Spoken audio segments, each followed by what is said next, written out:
I'm just in the process of writing what may be my final chapter of the book. It's at 20 pages so far, and I feel probably as if I'm maybe only halfway through. So anyway, I'll just have to see how that manifests, but it's very exciting. It's very cathartic. Finally releasing in a substantial way, in a book that potentially would be or could be around for a long time, you know, on dusty shelves or in attics and archives and all this sort of thing. The whole book is about one man's experience of waking up to the supernatural cosmos and having a relationship with the supernatural, with all the things I've been speaking about.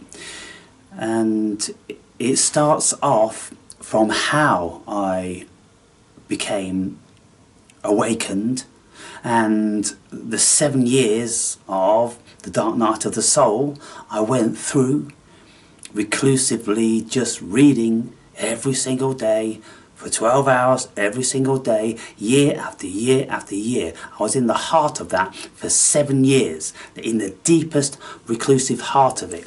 And then I finally escaped in very recent times. I finally escaped after a 12-year period.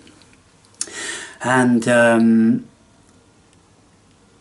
so yeah, I'm very thrilled with that, and I can actually feel the quality of the book that it's going to be printed in. The cover is absolutely fantastic, designed by one of the viewers. I'm immensely grateful for that. It speaks perfectly to what the book is about, and there's just many deep and enriching subject matter that I cover, as lots of you will appreciate from my videos. And those of you that think, oh, he said it all in the videos, he hasn't. What he said was more deeply, more explanatory, some of the things that I may have touched upon in a 30-minute video, but I've gone much more deeper into it, and I broach so many of the deeply meaningful facets of what it is to be spiritually awakened. And so I think it's going to be a very powerful book.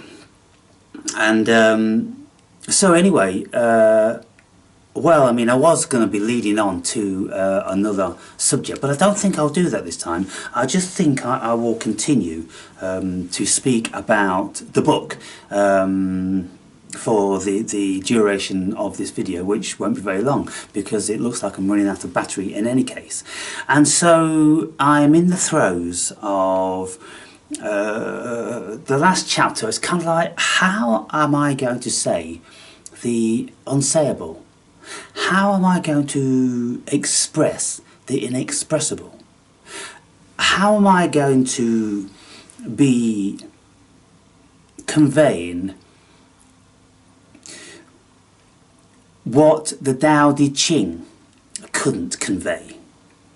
The Tao Te Ching was written by reputedly somebody called Lao Tzu 2,500 years ago, and he tried to capture the essence of what it is to be a human being, and how it is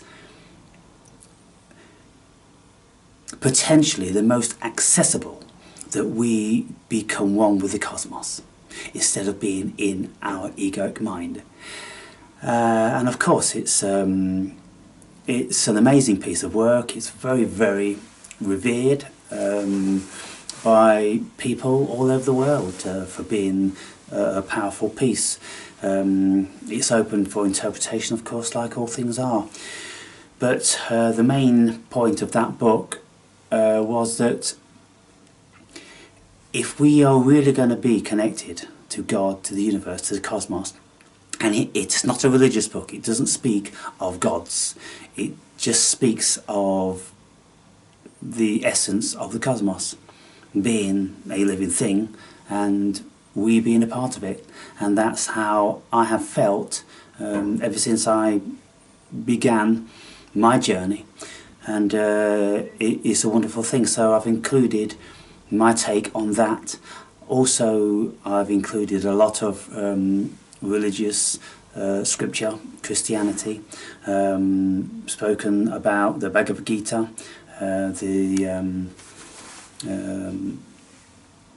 it's the Hindu Bible, effectively. And that again is a very complex and difficult read, and you have to have scholars which can explain it to us. And of course there's lots of scholars explaining it in lots of similar or very different ways, and so we just have to go with whatever our heart feels, whatever our intuition gives us. And that's the thing about this thing. We are not living in one world, people. We are all living in our own worlds. And our own worlds are created via our own consciousness. And so when people speak about something being out there, like the whole religion thing, like Jesus, you know, is a thing, well, to who? And to how and why? To billions of people, Jesus doesn't even enter their state of consciousness or their mind or anything like that. So is he a thing? Is that concept a thing to them? No. But if you want to build it up to being a thing for you, then that's your prerogative. And, you know, the worst thing in the world is religious zealots, which just want to, you know, copy and paste what they think about the world and force it onto everybody else and have everybody else succumb to, you know, their notions of reality, which are just notions. And so I speak about this. I speak about encountering, you know, too many of these religious zealots with these misguided fools and people that have got no idea how human psychology works or anything like that. They just fall into the trap of religion because they're desperately looking for something. When we enter into the cosmic realm, we're not desperately looking for anything. We are, like the Buddha suggests, we completely let go of everything because we know that we are it. We are all that has been, is and will ever be. We don't need any Jesuses, we don't need any gods, we don't need any Allahs, we don't need any Buddhas, we don't need nobody to worship or bow down to. We are it. This thing here, this consciousness, is what they've all been talking about, only they've created parables and illustrations and, you know, all the rest of it, and that those things, you see, they're designed via the study of human psychology, and the created the parables. They're all parables, they're all illustrations. Nothing in there is a reality, because there is no reality. Fundamentally, there's no reality.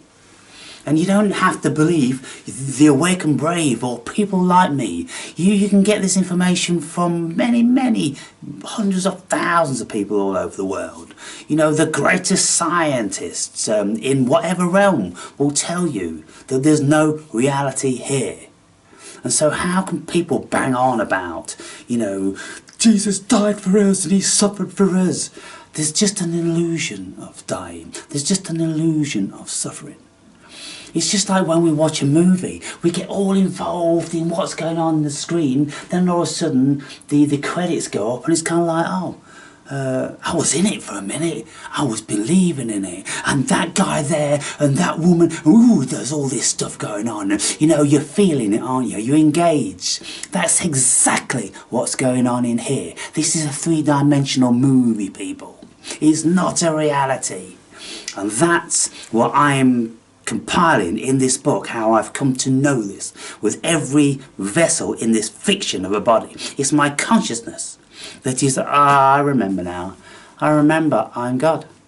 I am cosmic consciousness, and I am dreaming myself. I'm having a dream. I'm dreaming of the awake and brave. Woo! You don't need drugs. That's a trip in itself.